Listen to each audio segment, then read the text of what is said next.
জয় হিন্দ বন্ধুরা। গতকালকের ভিডিওতে আমি আপনাদের বলেছিলাম যে আমেরিকার অত্যাধুনিক বাহুবলী F-15 যুদ্ধ বিমান যেভাবে হোক ধ্বংস হয়েছে বা ক্র্যাশ হয়েছে। হ্যাঁ, আমেরিকান F-15 যুদ্ধ বিমান হঠাৎ করে আকাশে উড়তে উড়তে আগুনের গোলায় পরিণত হয়ে মাটিতে আছড়ে পড়েছিল। এমনকি এটি একা ছিল না, ওর সাথেও গতকালকে আরও দুটি অর্থাৎ মোট 3টি আমেরিকার নামকরা বাহুবলী F-15 যুদ্ধ বিমান ভূপাতিত করা হয়েছিল। যদিও পাইলটরা সেই মুহূর্তে সম্পূর্ণ নিরাপদেই ছিল, কিন্তু এখানে একটি আকর্ষণীয় ঘটনা ঘটে গেছে। আপনারা ভাবছেন যে F-15 যুদ্ধ বিমান ধ্বংস হলো, এখানে আবার কি আকর্ষণ ঘটনা ঘটলো?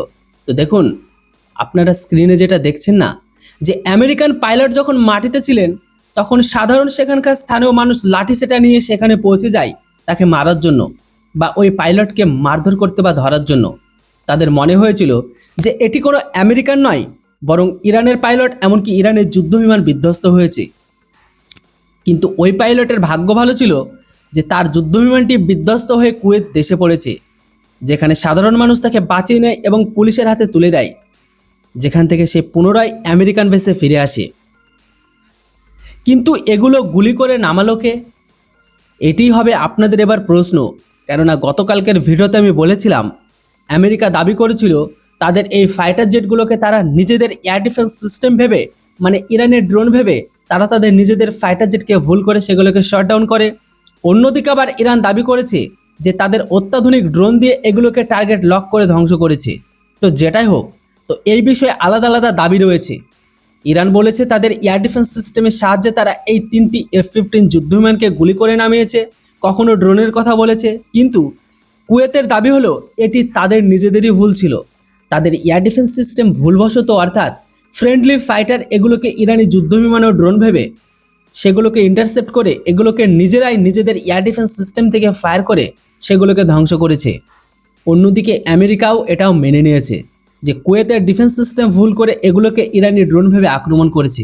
যাই হোক, যেটাই হোক, 3টি যুদ্ধ বিমান বিধ্বস্ত হয়েছে আমেরিকার অত্যাধুনিক F-15। এই ক্ষতি আমেরিকা সহ্য করে নেবে। হ্যাঁ, এর সাথে সাথে যে দ্বিতীয় ক্ষতিটি হয়েছে সেটি তাদের সহ্য হওয়ার মতো নয়। কেন?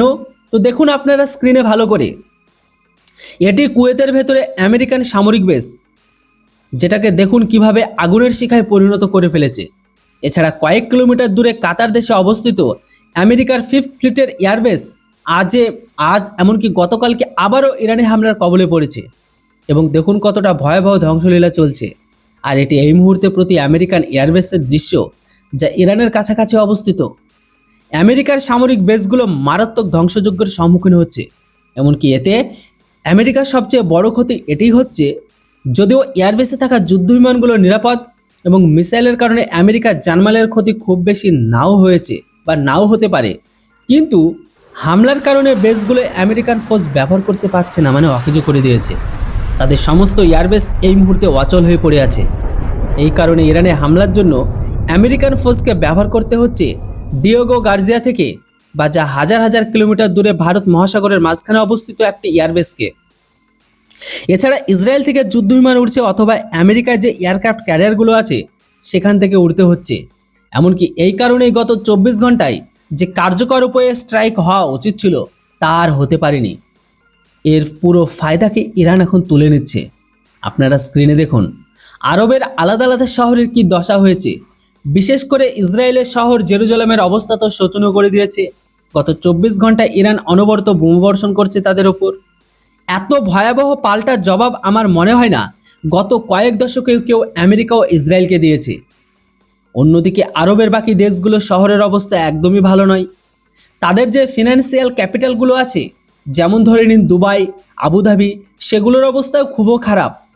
এমনকি তেলের খনিগুলোতে হামলা শুরু হয়ে গেছে। সৌদি আরবের যে রিফাইনারিগুলো আছে সেখানেও মিসাইল ও ড্রোন আসতে পড়ছে, যেগুলো তাদের এয়ার ডিফেন্স সিস্টেমে আটকাতেই পারছে না। কেন? এর কারণ হলো আমেরিকার ডিফেন্সিভ মোডে চলে যাওয়া। আসলে হামলার কারণে যখন আপনি এয়ারবেসগুলোতে ব্যবহার করতে পারবেন না, তখন আপনার যুদ্ধ বিমানগুলো আকাশে নেই। আর যখন নেই, তখন আপনার কাছে একটা পথই খোলা, যে আপনি ডিফেন্স সিস্টেম ব্যবহার করে এমনকি ইরান থেকে আসা মিসাইল আর ড্রোনগুলোকে গুলি করে নামানোর চেষ্টা করেন। কিন্তু ইরানও চতুর, তারা এটা একটা নয় বরং একসাথে অনেকগুলো মিসাইল আর ড্রোন পাঠাচ্ছে একসাথে। আপনি কয়টাকে গুলি করে নামাবেন বা কয়টাকে ধ্বংস করবেন, দু চারটি তো সফল হবেই, আর সেই দু চারটি যথেষ্ট ধ্বংসলীলা চালানোর জন্য যথেষ্ট। কিন্তু যদি আমেরিকার এয়ারবেসগুলো কোনোভাবে সক্রিয় থাকতো, তাহলে তাদের যুদ্ধ বিমানগুলো উড়তো, যেখান থেকে এই ড্রোনগুলো মিসাইলগুলো লঞ্চ করা হচ্ছিল সরাসরি সেখানে হামলা করতো, তাদের অস্ত্রাগারগুলোকে নিশানা বানাতো।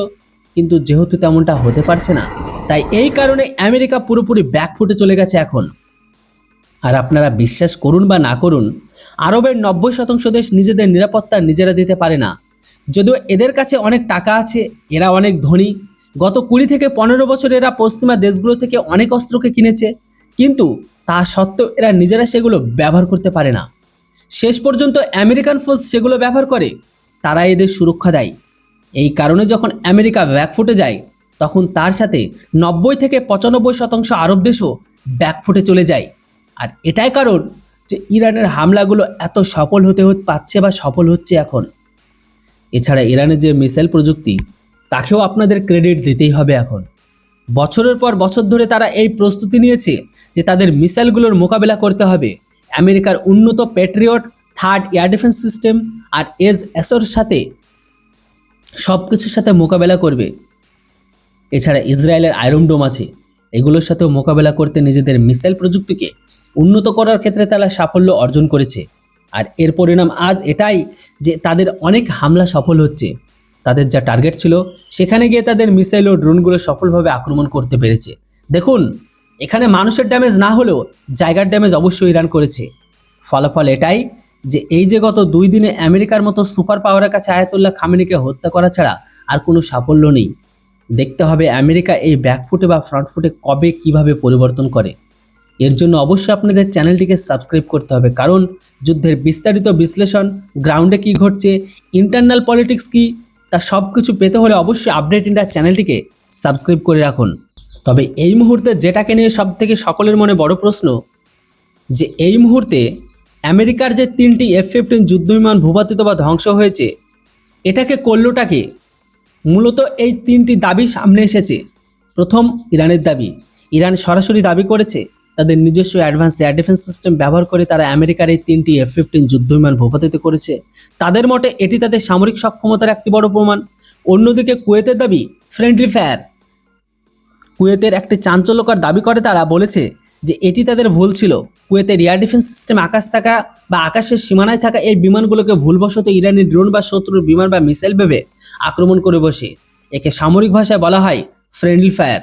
অন্যদিকে আমেরিকার অবস্থান, আমেরিকা আপাতত কুয়েতের দাবিকে সমর্থন করেছে। তাদের মতে কুয়েতের ডিফেন্স সিস্টেম ভুল করে সেগুলোকে লক্ষ্যবস্তু বানিয়েছিল, তবে যুদ্ধবিমানগুলো যে ধ্বংস হয়েছে সেই সত্যি তারা অস্বীকার করেনি। ঘটনাটি কুয়েতের আকাশসীমায় ঘটেছে। শেষ পর্যন্ত পাইলটরা সুরক্ষিতভাবে কুয়েতে অবতরণ করেছে। তবে এই ধ্বংসের কৃতিত্ব ইরান নিজেদের দিকে টানলো। এখানে আমার যতটা যুক্তি বা যতটা প্রেক্ষাপট থেকে মনে হচ্ছে, আমেরিকা কুয়েত একে একই ভয়ানক ভুল হিসাবে দেখছে। কেননা এটা সম্ভবত আমারও মনে হচ্ছে এটা ফ্রেন্ডলি ফায়ার বা কুয়েতের কারণেই ধ্বংস হয়েছে। কেননা ইরানের ডিফেন্স সিস্টেম মেকানিজম আমরা জানি কেমন, ওদের এতটা ক্যাপাবিলিটি নেই। কেননা F-15 সম্পর্কে যারা জানেন তারা জানেন, তাই F-15 সম্পর্কে আপনাদের এক্সট্রা করে এক্সপ্লেন করার প্রয়োজন নেই। তবে যেটাই হোক, আপনাদের কি মনে হয় F-15 কে কি ইরান ধ্বংস করলো না কুয়েত? অবশ্যই এরপর আপনাদের মূল্যবান মতামত কমেন্ট সেকশনে লিখে জানান। Thanks for watching. জয় হিন্দ, বন্দে মাতরম।